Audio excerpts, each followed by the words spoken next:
Hello, everyone, and welcome back to another edition of Bitcoin News Live. This is a special edition. We are still undergoing attacks as a Bitcoin community from AI agents, and we need to talk to the builders in the space as to what is actually going on and how we can ensure that people's funds are safe.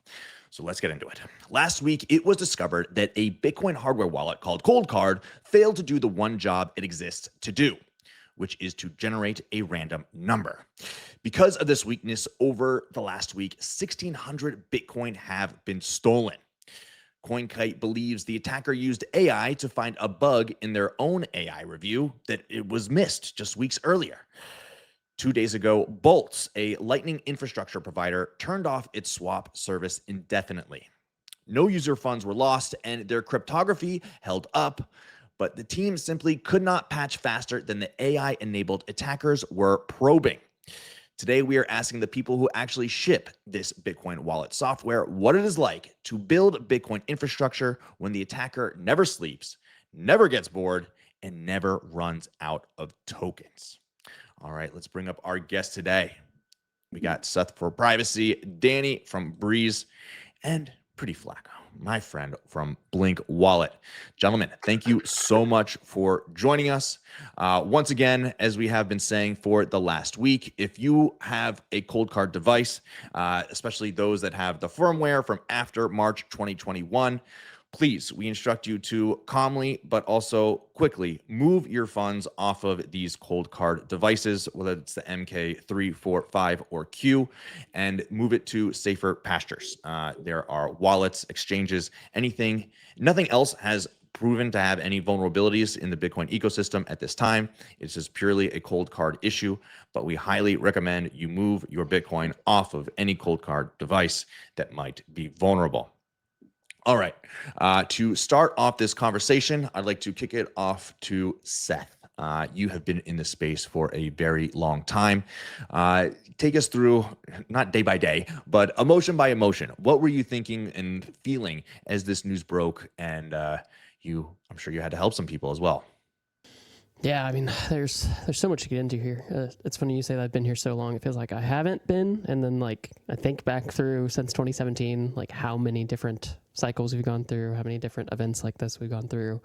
And it's, yeah, time passes quickly in this space for sure. When it comes to a Coldcard thing, I mean, obviously, first off, just want to say it's absolutely awful to see people who did what they thought were security best practices, used what they were told was a very secure, very effective way to create a seed and store their Bitcoin and then lose their life savings. Like, no matter what, no matter who was building it, et cetera, obviously that's always a terrible thing to see. And I think initially the most shocking thing to me was that it was with such a highly respected hardware wallet manufacturer. Like, Coldcard themselves have been known for creating something that is very hardcore, very advanced, not my favorite tool over the years, not something I've recommended because I think it didn't hit the UX needs that were necessary, and some other reasons maybe we can get into in VK specifically. But the actual underlying tooling was supposed to be very sound, was supposed to be well vetted, despite being source available, not open source, was supposed to be something that was very trustworthy. And it wasn't like this was some odd niche tool. This wasn't some like multi-coin wallet that just happened to do Bitcoin. It didn't really care about it.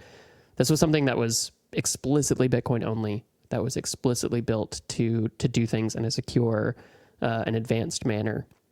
And to have a break in what is the only thing that really matters in a hardware wallet, which is seed generation, which is entropy, which is being able to generate private keys that someone else can't just guess easily. For that to be broken, obviously, was nightmare fuel to wake up to. And I think, like many other people in the industry, the moment I saw that, I immediately said, okay, we need to relook at everything that Cake Wallet is doing. In Cake Wallet, in Cupcake as well, which is our app that you can use to turn an old phone into a hardware wallet. So obviously it has a lot of similar functionality to something like a Coldcard.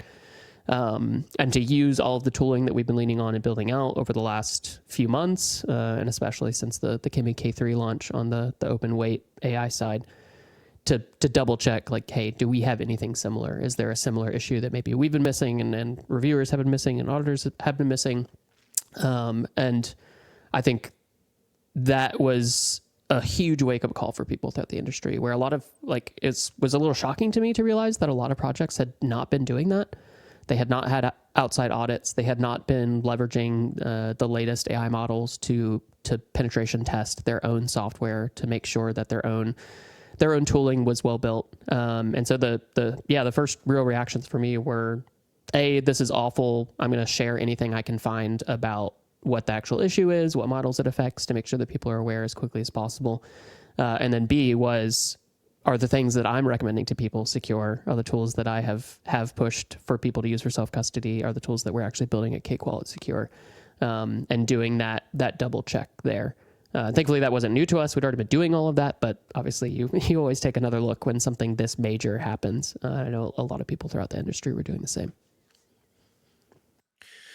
Yeah, trying week. I'm not sure if you got much sleep, but it's been rough for a lot of people. And big shout out to so many in the Bitcoin community who have spent tireless hours helping those move their funds, explain the situation, calm people down when need be, and make sure that they could help as many people as possible.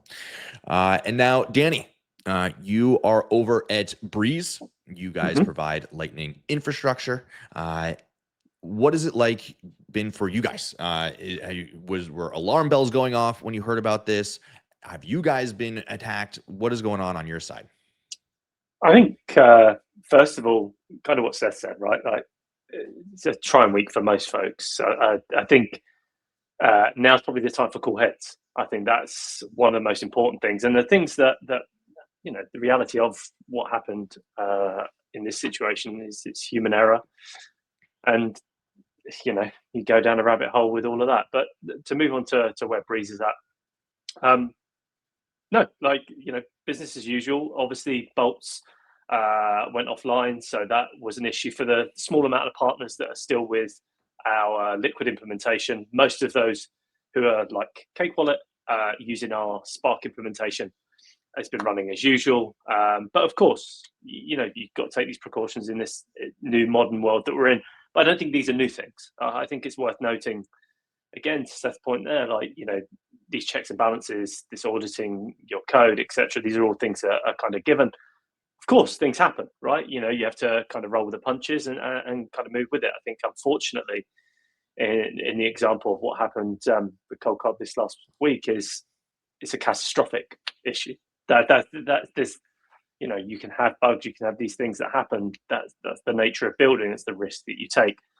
But I guess the thing that matters now is ensuring that we all keep to the highest standards, the best practices, and keep moving forward. I think that's the kind of MO at the moment.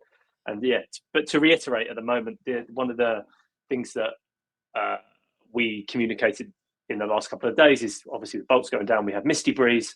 A number of folks use Misty Breez, which is a reference app for the Breez SDK Liquid, and folks can now transfer from Liquid to other providers to get back on chain. And we recommend, using another reference app that we have that's coming out. So that's kind of where we're at. Seth, let's just zoom out a little bit and talk about self-custody before this issue. Right, we had entered into an era of big Bitcoin, right? Of Bitcoin treasury companies, ETFs, and there had been less and less emphasis on taking self-custody. And this is a huge wake-up call for all those who thought they were doing what was right and then realized their funds were gone. Give us your view on self-custody over the last couple of years and what it means today to self-custody your Bitcoin.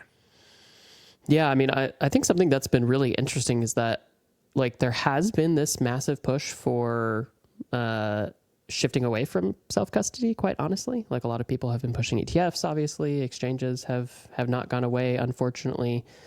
But at the same time, it's been really interesting to watch that the self-custody tools that we actually have access to have gotten so much better over the last, even year to 2 years, I would say, has been a drastic improvement. But if I think back to 2020, 2021, when the big push for Coldcard was initially happening, when they were starting to gain traction, the tooling that was available back then is just so much worse than what we have available right now, both on the hardware wallet side, where we have very user-friendly hardware wallets. Trezor's latest model is fantastic. works over Bluetooth, has really good Bitcoin tooling, and a much better user experience than any of their products ever have.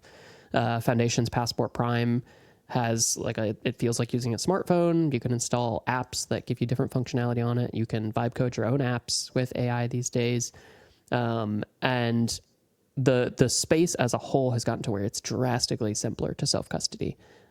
Even with things like BitKey now, where they've moved away from seed phrases. There's pros and cons to that. I know it's not the most hardcore approach, but it's a very pragmatic approach that works well for people and still retains self-custody at the same time. So it's been interesting to see that shift. And I think something that was really stood out to me in the initial aftermath of this Coldcard breach is that a lot of people were essentially just saying, just go back to an exchange. Don't worry about self-custody right now. It's not worth it. It's too dangerous. Just go back to an exchange. Go deposit your coins to Coinbase. Go just if you don't even want to do that, just sell all your Bitcoin, buy an ETF, and trust a third party. Just move on from the self-custody era of Bitcoin, which I understand. There was a lot of fear and uncertainty and doubt after this. Everyone just started to assume everything was vulnerable, which is understandable. I mean, if your trust in something like Coldcard is broken, which is supposed to be the most dependable thing in the Bitcoin space and has been pushed by a lot of the influencers in the Bitcoin space, I understand why you just assume that everything is broken. But at the same time, that's exactly what people who don't want Bitcoin to be a tool for freedom want. If you're not self-custodying your Bitcoin, it's not freedom money. You don't have a choice in how you get to use it. The person who holds your money gets to choose that.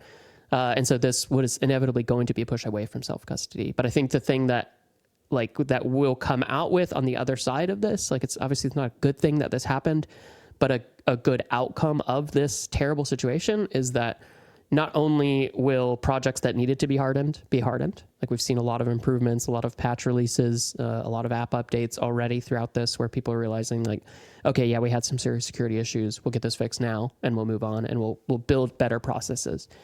But also the hardware wallets who are doing things right now have even better proof of that. Outside entities are actually auditing the code now, which we've always talked about this don't trust verify thing. But if you're realistic in the Bitcoin space, a lot of these projects had never really been looked at deeply by engineers because they weren't being built on top of, and they weren't being looked at by people running AI models because they were so restricted before the open weight models that have come out over the last couple of months. And so I think you'll have those two side effects where things that need to be hardened will get much, much more secure, and things that already were very well built and well engineered are now getting much better social proof around that engineering at the same time. But I think the third thing that will become and should have always been vital when we're talking what's a good self-custody option is that something is actually open source, not just source verifiable, not just source viewable, certainly not closed source, which generally Bitcoiners have been avoidant of closed source things. But there was a kind of a pass given to Coldcard for their choice of a source verifiable license. They went away from open source back in 2020, 2021. Because they didn't like that a competitor was also using a bit of their code. They thought, okay, now open source is communism, and they switched away from that entirely and switched to a commercial source verifiable license, which in the moment maybe doesn't seem like that big of a deal, but what it actually means is that builders now are disincentivized from building on top of your code, which means that there are going to be many, many less eyes on your code. Especially with the rise of how popular Coldcard got in the Bitcoin space over the last 5 years since they made that change, it would be interesting to think about how many more hardware wallets would we have that had built on top of Coldcard code if that commercial license that essentially forbids you from building a company around any aspect of that code hadn't existed. Would we have somebody who had tried to build on it and realized, oh my God, okay, RNG is totally broken, pushed it upstream, the migration would not have been seamless because it's key generation, so people would have had to still generate new seeds, and it would have been a mess, but at least the good guys would have had the advantage, the first start in getting things fixed at that point. But because of that choice to go source verifiable, none of that happened. I know multiple people who would have built on top of it who wouldn't, and it shifts the landscape a lot. And so that's something that I think will become a a non-negotiable for Bitcoiners when they're using something for self-custody, making sure that it is not just the source is out there, someone's going to verify it maybe, but this thing is actually open source, and I see other people actually building on top of this code. And that will be another good shift from this, that it should have always been like that. Many of us in the industry have always been talking like that, like you should not be using something that is not actually properly open source.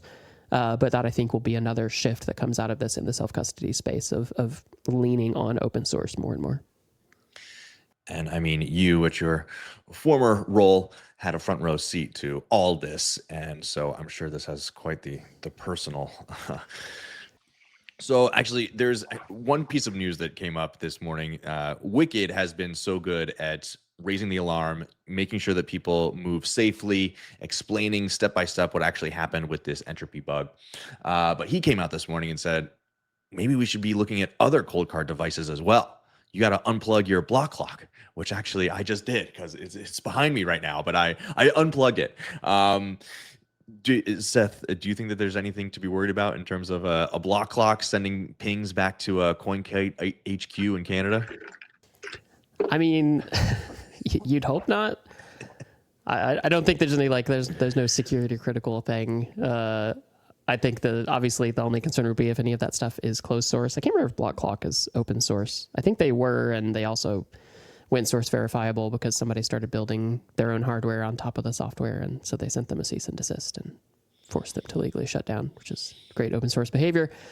But beyond that, I think no. I mean, I don't think there's really a concern with that type of hardware. But in this age, if you want to be absolutely sure if the source is there, lean on AI to help you audit it and help you check to see if there's any network callbacks that should not be happening. Ask if there's some call out to a home server that happens that shouldn't be. Check where is it actually getting the blockchain data from? Is it a node where they could be logging my IP? And when I check for these things, is it a device I need to put behind VPN to have better assurances there? Like that is something that we can double check. And even if it's not open source, there would be ways for AI to help you to essentially build out like a man-in-the-middle proxy to intercept the traffic and see where it's actually sending data to. So there are cool ways you can do that, even if you're not super technical. Now, obviously, you're getting a little bit in the weeds there. But yeah, I think it's something obviously to be cautious about. But I don't think we need to assume that all of the devices that CoinKite have made over the years are vulnerable or malicious or anything like that at this point. Understood. And Danny, give us an inside look at what it's like at Breez right now. Are you guys scared? Are you relieved that you have such a high level of security? What's the vibe at the office? We keep building. That's the vibe, and I think that should be the vibe everywhere. I think there's a lot of hyperbole at the minute across the board, naturally, because of what's happened, people with fears, etc. And that doesn't mean that we shouldn't have concern and we shouldn't raise those alarms. But the reality is, it's keep on building. Like the things that happened last week were there and have been there for a number of years, and so I would just an element of calm, right? And of course, the scrutiny's on everyone at the moment, and so we need to be tip top. But hey, our devs are working hard, our team's working hard, and right now, that's our focus. Keep on building. So if you look at the Breez SDK right now and the apps that are powered by it, like Cake Wallet is a good example, running perfectly, they're working. Of course, we're trying our hardest right now to just make those features better and better and better. So to give you the vibe is, the show must go on, right? And I think, you mentioned about block clock this morning. Again, take it down. Just go and touch some grass, guys. Let's go out there and let's actually realise that we're building for the long term. Things have happened, and AI tools aren't going away. It's not like what all the auditing is only going to get more scrutiny as we continue to build and as we progress and as we move forward. And I say it maybe as a personal frustration, working within Bitcoin, I want to be on the big stage. That's where I want to be. I want us to be talking about, building and bringing Bitcoin to the biggest apps in the world, and that's what we're doing. And I think that should be the focus, all right? And if we want to do that, then we're going to have to go under the pressure that the biggest companies and the biggest products in the world go under. It's just a matter of fact. So, yeah, my kind of attitude here is teams focused. We know what our goal is, Bitcoin in every app, and we're building the solutions to make it the easiest way for any builder to do that. Of course, you've got to be ready for adversaries. If we have the tech to do good, they also have the tech to do different. That's it. Game on. Let's go. And like I said, we want to be in the big leagues, and we want to be bringing Bitcoin to folks everywhere. We've got to create the simplest and bestest products. And I think the narrative should, of course, be, with the folks that have lost, life savings and stuff like that. It's horrific. What a horrific week. I don't know how, genuinely, mentally to deal with that. It's talking on a human level, not Bitcoin. That's really hard. But, we've got to make sure things like that don't happen. And we've got to make sure that we're building the best products to bring Bitcoin to even more people. And I think we're on our way. And I want to, that's where I want to focus on, of course. I personally think it's exciting times. And I thought that last week, and I think that today. But I think more sadness for folks that, thought they were doing exactly the right things. But again, it's not a new issue. This has been something that's been there for a while, and it's catastrophic. And I don't know any which way this could have, with my limited technical knowledge here, it was always going to be a catastrophic issue to whoever it was going to affect. So again, compartmentalize it, focus on the bigger picture. We're a broader industry here. And again, to Seth's point, all the people helping out and, giving advice right now, something that I think we need to remember is the most important thing right now is ensuring that people's Bitcoin is secured and safe. And I think some folks are offering solutions right now to definitely a problem of how people should set up in the future. But first and foremost is make sure people are under control of what they got. And I think we're maybe giving technical advice to folks that don't need that right now. They just need to know, hey, am I secure? And then let's get back in the game of where we need to get to. And again, we're a new, very, very new industry. So we're building tools at the forefront of this technology. With that comes risk, and let's get building. And I think just one quick thing to put it in perspective too, like this breach seems massive, and I think it's especially harmful because it hits individual people taking self-custody directly rather than hitting a custodian or exchange or something like that. But when you actually put the scope of this in perspective, it's actually tiny compared to all of the exchange hacks that we've had over the last decade plus in the Bitcoin space. So it's also not one of those things where like this is the end of the world in terms of scale, or that this should be the end of the world for self-custody. If people had taken self-custody, they would have actually been much more protected over the years versus just leaving their money on exchanges who have had these repeated issues over and over and over again. So it's not like these custodians are a perfect solution either. They get breached all the time. Those breaches are drastically larger than this one is, but obviously it's a wake-up call to how we're approaching self-custody overall. I wanted, sorry, Robert, just want to add something as well, and I forgot to mention it. Seth, in his answer before, he mentioned about being pragmatic and building pragmatic solutions. I think that's really important too. I think we have to remember it's not a one-fits-all solution, and there are different trade-offs, and trade-offs are okay as long as you're willing and understand what those trade-offs are, right? And so, when you mention BitKey, or you mention any of the hardware wallet solutions out there, and even when we talk about the reason it came to mind is when we're talking about the SDK, passkey login. Some folks won't use that, but actually it's really easier for onboarding for some other folks. And again, pragmatic solutions in a very nascent industry. We're not this, banking industry of decades of security. We're very small, and so this is why we're building on the forefront of this tech. And it's so sad for those individuals, but in the grander scheme, we know where we got to get to. Yeah. And one of the things that's become clear to me during this whole fiasco is that as a community, we've had a lot of purity tests, right? Like if before it was you can only eat meat or you can only cook on stainless steel frying pans. Well, in many over the years, like, it really came down to if you don't use a cold card, like you're not using the utmost security and like you're not a real Bitcoiner. Well, that's obviously a bunch of bullshit, and that was figured out over the last week. So I think we definitely need to chill with those purity tests. There are different levels of comfort, technical expertise, and the ability to use this stuff. Because even if you did buy a cold card back in 2022 and put your Bitcoin on there and haven't touched it since then, you're screwed, dude. Like you don't know what you're doing. And in a time of duress, when you have to move your Bitcoin, you're going to be so scared that you'll likely fat finger it and send it to one letter off, and then your Bitcoin's gone. It wasn't even stolen. You just sent it to an address you don't have control over. So there's so many lessons to be learned from this.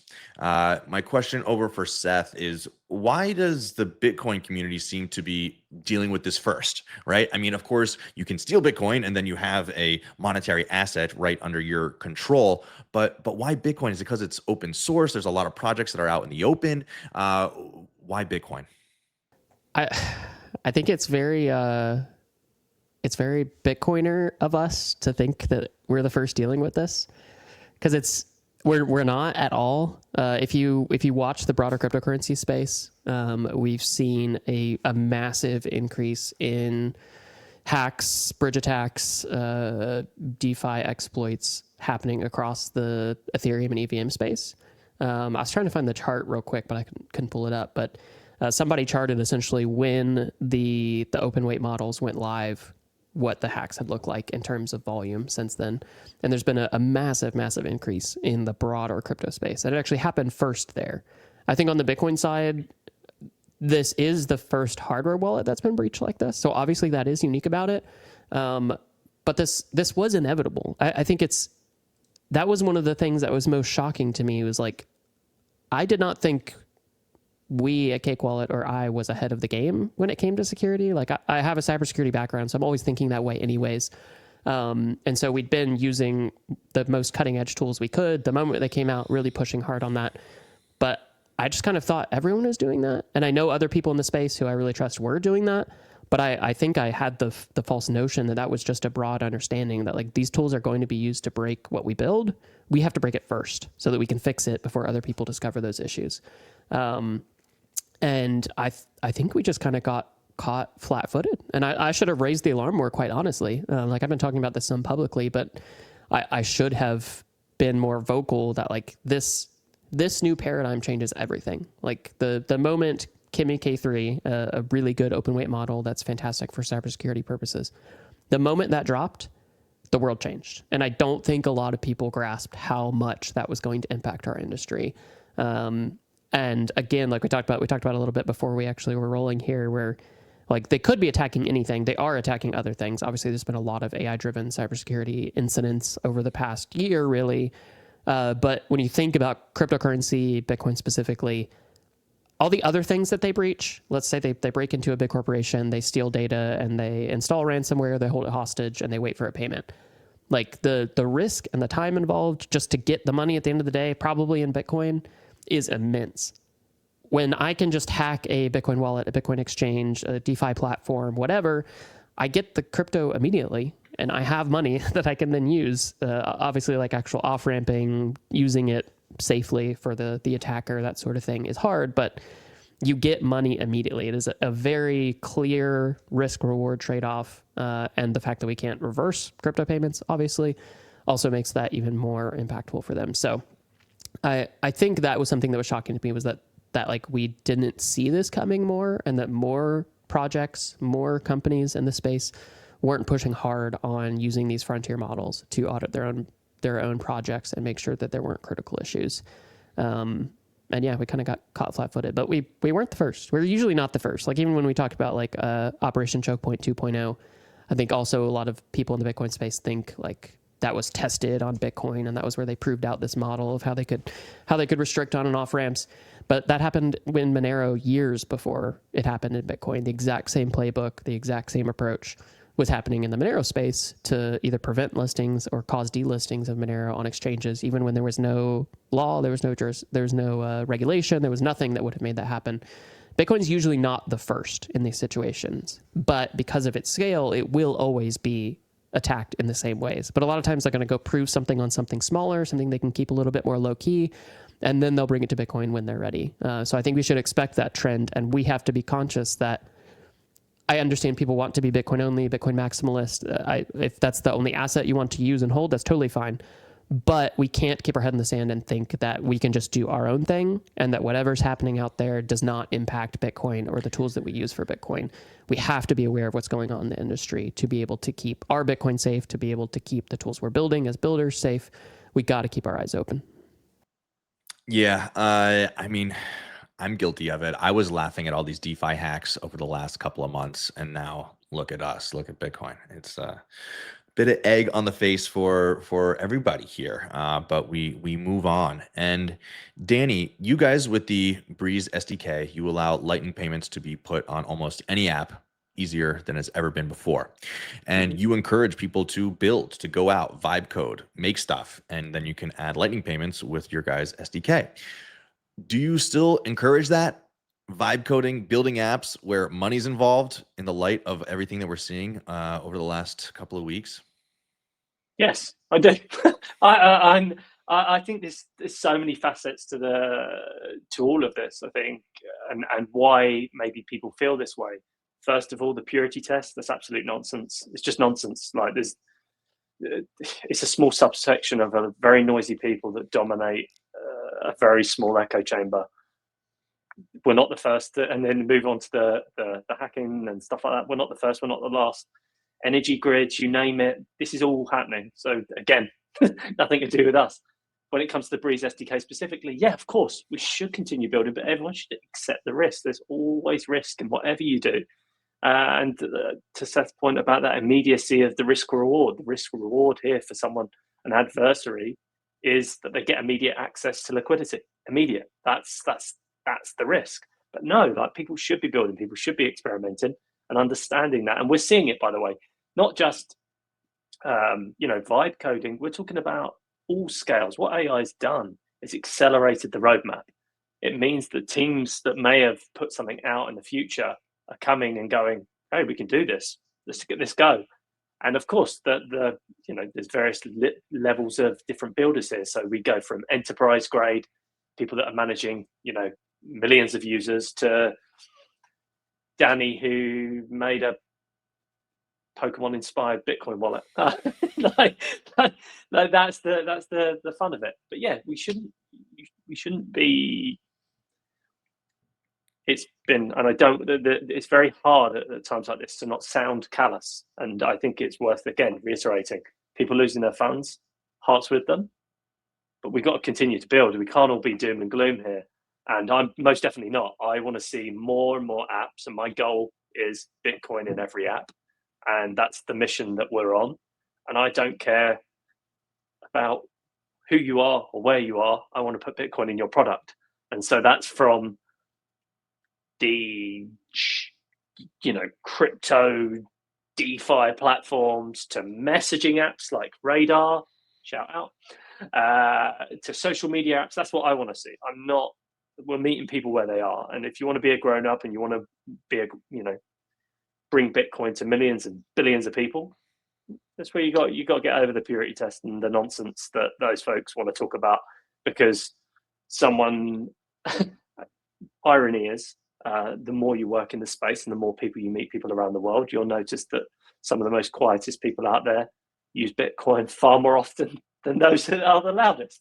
And once you've seen that and you've seen it firsthand, you realize that what defines a Bitcoiner is a very small echo chamber of people, eating meat or your political ideals. Of course, it attracts a certain person.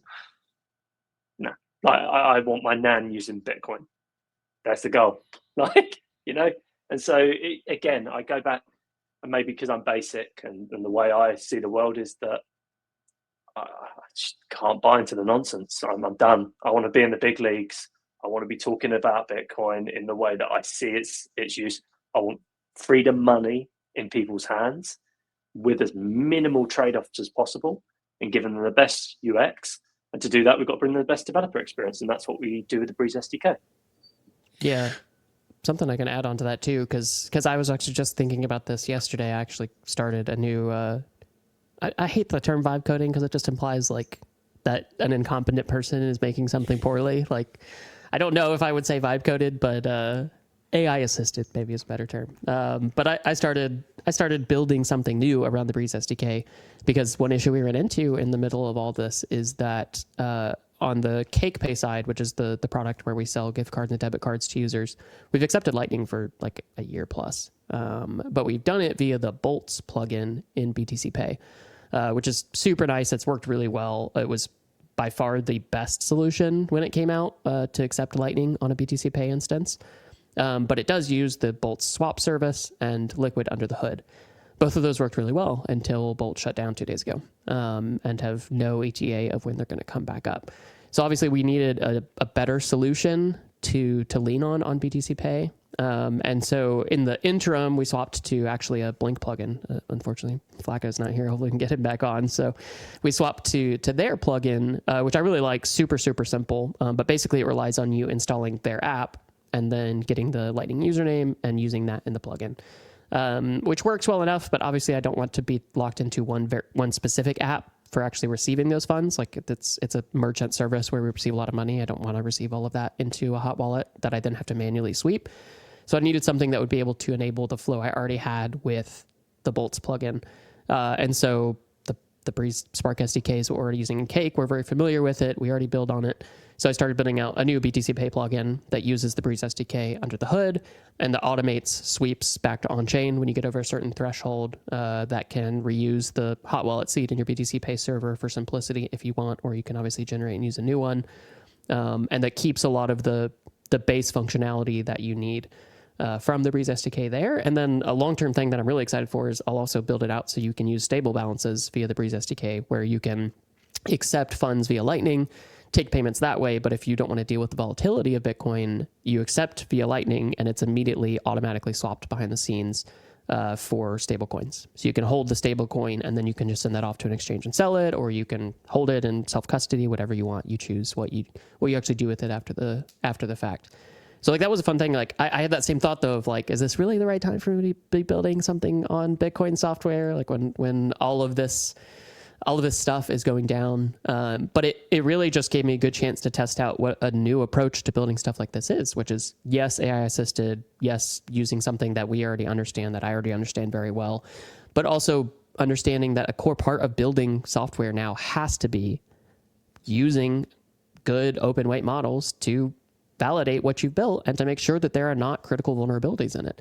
And that was a first step. Obviously, I'm not going to publish it until we test it a lot more. It's not out yet, but I've already been running it through K3, through Quinn 3.8 Max, through DeepSeek V4 Flash, and probing to figure out, are there some issues that could be present in this that could expose funds to other store operators if this is a multi-store instance, that could allow funds to be stolen, that would reveal information about payments unnecessarily, like looking for all of the potential issues and making that a core part of the dev lifecycle. Like we can't just be developers, we have to be software engineers. And a key part of being a software engineer is that cybersecurity is an absolutely critical part of every pipeline that we build. And so it was a good instance, a good way to check that out. I already found a few issues in what I had built initially and was able to patch those to make sure that they're not ever there on release, and making sure that we're doing regular audits at the same time. So a good chance to prove out what really has to be the new paradigm and to continue improving our actual cybersecurity harnesses, how we're doing scanning within Cake Wallet. And at the same time, still vibe coding, still making the most of what AI does bring on the developer side when you have good tooling under the hood to build on top of. And I want to say this is like a shout out to, I would say, the Breez devs as well. This is from myself. Like the way we think about building is with the developer and the end user in mind. So it's the two things you have to think about. You have to bring the best features to the users, and you've got to make it as easy as possible for the developers so that they don't have to consider that. So there's a lot of pressure on the team, and what they've delivered is I believe helping those things. And in fact, some of the things you can now do, again, it's free, it's open source, anyone can just request an API key on the Breez website. We have, I mentioned passkey logging. You have stable balance, so you can hold in USD, send and receive in BTC. You can, in fact, send USDT and USDC, so you meet people where they are. Bitcoiners might be a bit like, oh, why do you want that? Again, meeting people where they are. Users want that. So if they want to send it, they're holding their BTC. They don't care who, Joe Blogs over there, what he's holding or she's holding. They're like, cool, I'll send it. We have contacts API, so you can reuse addresses, so you can basically message people. There's a load of different things. I suggest people to go and explore it because, Rob, to your point, this is honestly the most exciting time to build. I genuinely believe this, and I know that it's very doom and gloom right now, but where the tools that we have, this was unimaginable years ago. I can now move value instantly, just like information, and it's mind-boggling how easy it's getting.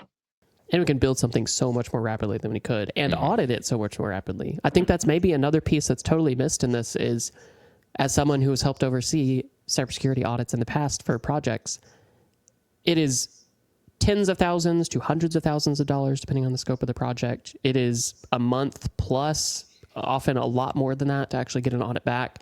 Then you have to do this back and forth with the auditor of, oh no, this isn't actually an issue. This is why. Okay, yeah, this is an issue. Here's a simple fix. You do this back and forth for weeks. Eventually you get the final audit findings. You publish the fixes before it goes live. You publish the audit. We're talking, months, honestly, to have a full security audit. And it's not that has gone away. I also want to make it really clear, like, third-party auditing firms still have a immense value here, and they're going to hopefully know how to use these AI tools better than we can specifically, because that's their professional field. It's not ours. But the shift from I want to build something and I want to push it, but I want to make sure that I did it right, meaning a months long delay, to now I can build something in an afternoon. I have the BTCPay plugin. I had the idea and built it yesterday in one day while doing a bunch of other things, while taking calls, while doing a podcast.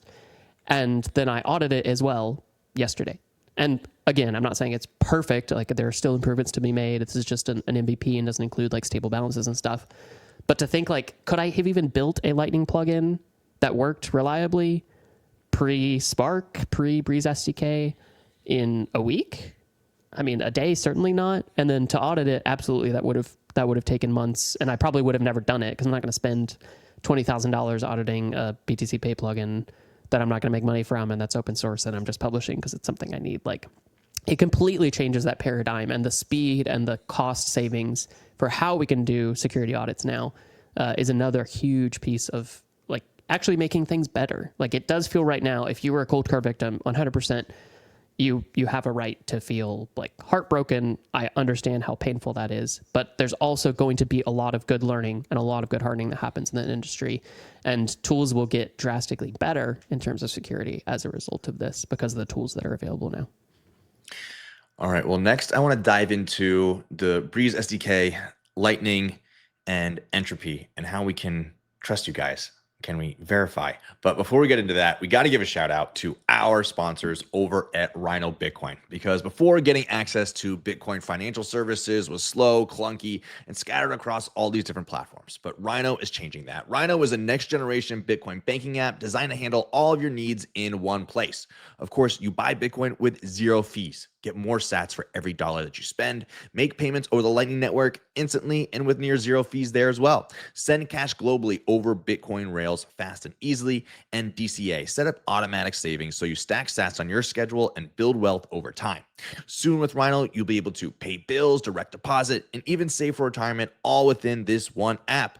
And of course, as we've been harping on, security is of the utmost importance, and Rhino takes it very seriously. We've got biometric verification, 24/7 fraud protection, and the confidence of knowing your Bitcoin is never, ever rehypothecated. So go today to rhinobitcoin.com, download for both iOS and Android. Use the code Bitcoin News, one word, Bitcoin News, and Rhino will give you $21 of free Bitcoin when you deposit your first 100 USD into your account. So go today, rhinobitcoin.com. Great friends of the program, amazing app, and lots of cool and interesting UI updates coming soon. Go check it out. All right, my guys. So yes, we were told not to trust, but to verify. How do we verify the entropy of the Breez SDK and using Lightning over these apps?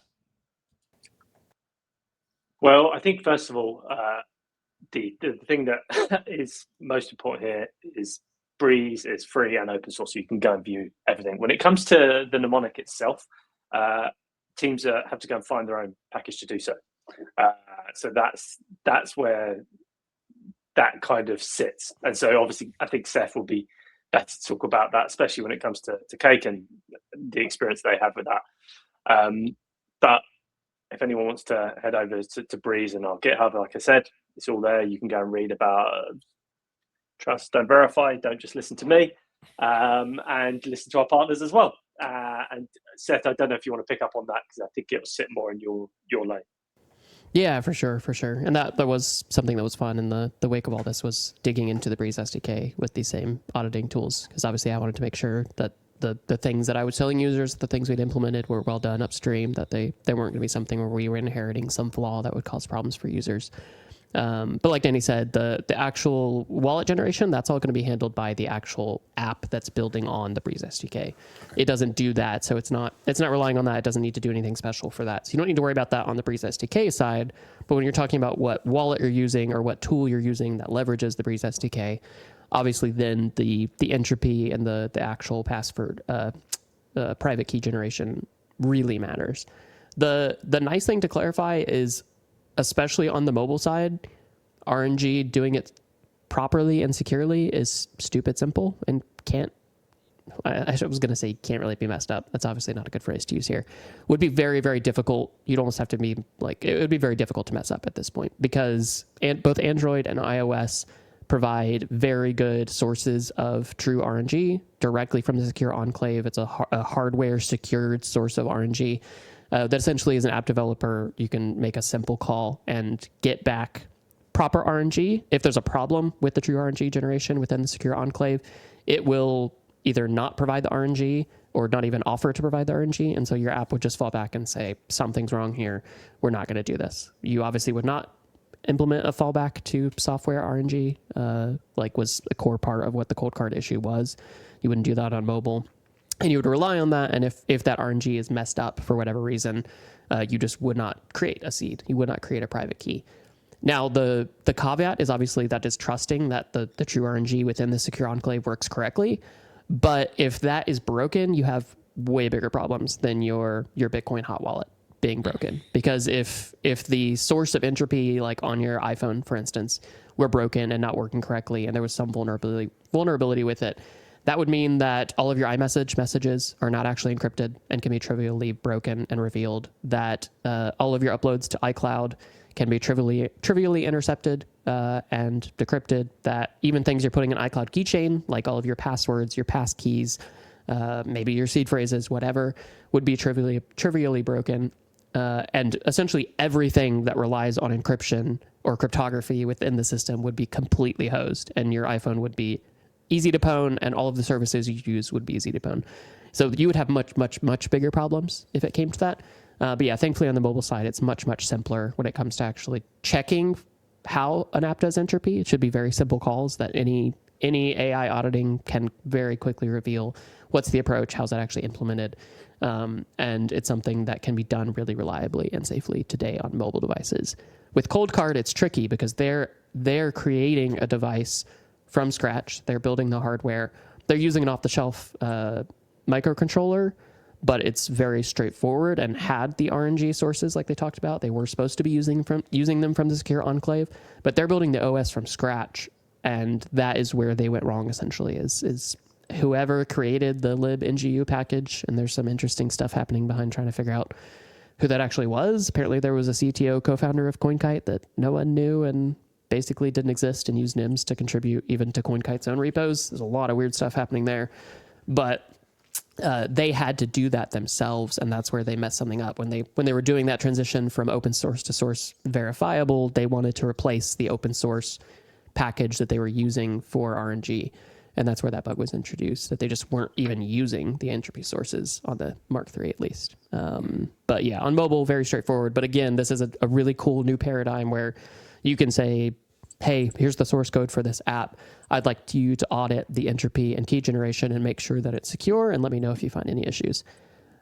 Do that yourself. It's great for you to get that report. The one caveat I'll make, as someone dealing with infinite AI slop security reports right now, just because you think you found something or because the AI says it found something does not mean that there's actually an issue. It just means maybe you should be more cautious. You don't necessarily need to go talk about that on Twitter or go submit it to the developer unless you dig a little bit deeper, unless you know a little bit more on the technical side. But it's nice to be able to have that second check and double check. And like Danny said, with Breez SDK, go do that today. With Cake Wallet, go do that today. Double check that we're doing things correctly. And obviously you can always reach out if you do find something or confused by something or the AI says there's a problem. One of the things I learned yesterday when talking to Jan, the head of security at Trezor, is that by being air-gapped, the Coldcard was not able to use a computer's random number generation in its seed creation. I always thought that air-gapped, like it's so amazing. You don't want this device to touch the internet at all. Like, don't be afraid. But he's like, no, like the fact that we plug in a Trezor to a computer means that we can tap into that random number generation as well and make sure that everything is good in that regard. So that sort of blew my mind and made me rethink some things.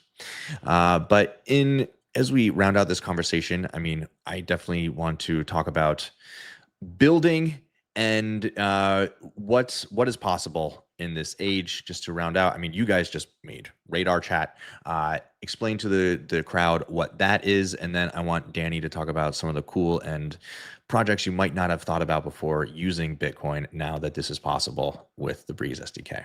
So Yeah. first. Happy to jump in on that. Yeah. We just launched Radar about a month ago now, just radar.chat if you want to learn a little bit more.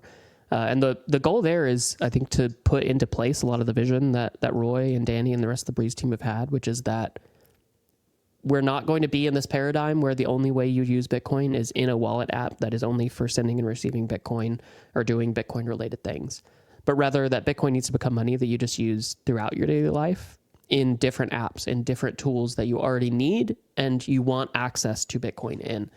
So that was a big shift for us with Radar, was essentially thinking through like, okay, you're already messaging all the people that you care about. You're already talking to people, you're splitting bills, you're sending money, but normally you're having to do that in like Signal. And then you have to jump out to Venmo or Cash App or Zelle or something like that. Figure out what their username is, do the back and forth, copy paste. Or if you are using Bitcoin, you're like, okay, send me an invoice for 27,000 sats. And they send you the invoice and you copy it and you paste it. And it was just way more difficult than it needed to be. And something really nice as we built on the Breez SDK and shipped it to Cake Wallet users. Like we're close to 2 million users now. We've had, I don't know, I need to check the latest numbers, but well over 500,000 people create custom Lightning usernames in Cake. So we're at quite good scale there. And it's been relatively seamless. Like nothing's ever perfect, but relatively seamless, especially when you're comparing to how Lightning deployments usually go. It was just clear to us that we could finally do some things that we had been thinking about, but just the technology had not been there before. So that was the goal with Radar, essentially building on top of Signal's protocol and Signal's network, but letting you send and receive Bitcoin at a tap within those conversations that you're already having. So if you're chatting with another Radar user, you just hit a Bitcoin logo, you type the amount, you hit send, you're done. Nothing else, no complexity. Really, really straightforward. And again, trying to get Bitcoin into places where you already are, rather than forcing you to step out of the places, the apps, the tools you're in, into a Bitcoin wallet and then back and forth over and over again. Oh, amazing. And then Danny, what are some of the things that we would not expect Bitcoin to be in, but are now able to be because of what you guys are doing? I mean, so first of all, recommend using Radar. It is so simple to use. Genuinely, if you're using Signal, no brainer in my opinion. Use Radar. What we're seeing, you name it, we're seeing it. Someone built an app to identify insects, species, and they leverage Lightning to do that. We have recipe apps, and then we go the other end. We have large enterprises that are currently pursuing integrating. We just did a partnership with Turnkey that basically allows instant Bitcoin in embedded wallets. So people with millions of users could use this in secure enclaves. And then you can go down, I mean, the rabbit hole is kind of limitless. I think what I'm trying to get at here is Bitcoin's just not, it's not just a wallet, right? So this use Cake is a good example. A fantastic multi-currency wallet that, you know, nearly 2 million people are using.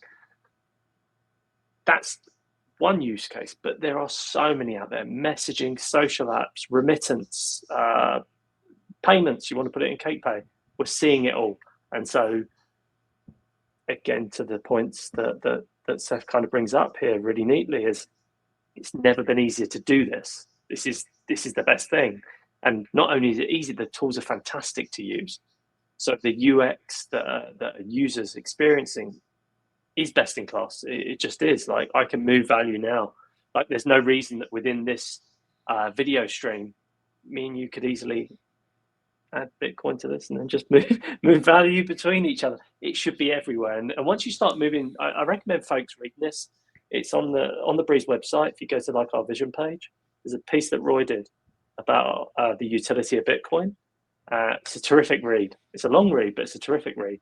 And it's basically the vision of where we see Bitcoin. And it's kind of, once you get yourself out the shackle of a wallet or trading, the world opens up. So I leave folks with that. Breez.technology/SDK. Go on the website, learn how to build there, and there's some magic that you can go experience. Yeah, it's amazing times we live in. We are feeling the brunt of the AI-enabled attacks, but on the flip side, there is AI-enabled defense and AI-enabled building, right? So the possibilities are endless. We just got to make sure that we've got smart people in the room working on this stuff to make sure that everything functions and people's funds are safe. And again, we need to be doing some more verifying ourselves. Not everybody is extremely technical, but there are some basic things you can do to make sure that you are safe and the entropy is enough. So, gentlemen, yes, thank you so much. Again, this has been Seth for Privacy from Cake Wallet. We got Danny over from Breez. We will put the links for their websites down in the description below. And everybody, this has been Rob, Bitcoin News, live every Wednesday, 11 a.m. Eastern. Happy to have you guys here watching along with some of the best guests in the business. Gentlemen, thank you so much. Thank you. Have a good one.